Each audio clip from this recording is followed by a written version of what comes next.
My vows to everyone. My name is Aedrian Ramos from grade 11, Cavite. This is my informative speech about anger management.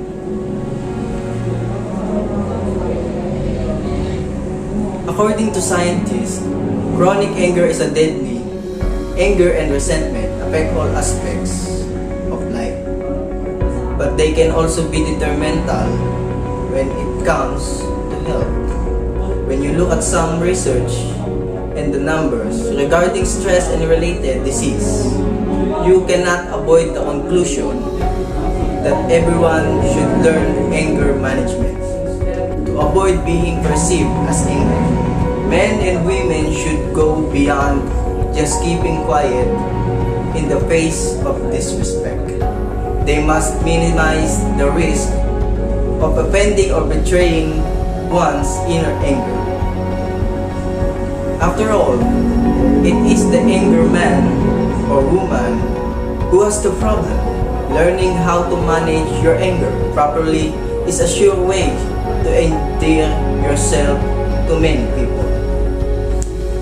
Anger, also known as wrath or rage, is an intense emotional state involving a strong, uncomfortable, and non-cooperative response to perceived provocation, hurt, or threat. Anger is a completely normal, usually healthy human emotion. But when it gets out of control and turns destructive, it can lead to problems at work, in your personal relationship, in the overall quality of your life. Fortunately, there are some effective basic steps in anger management.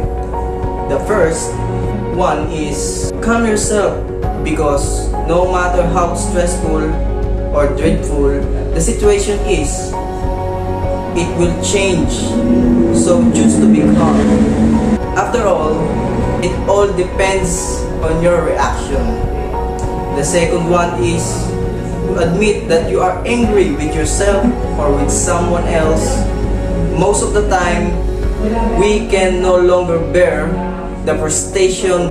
We unconsciously vent our rage on someone who isn't involved, such as our family or friends, which is a mistake. So we must occasionally set aside our anger. The last step is to decide how to solve the problem. This step will only work when you are calm. So be sure to conduct the first step before doing this. Recognize and identify your feelings.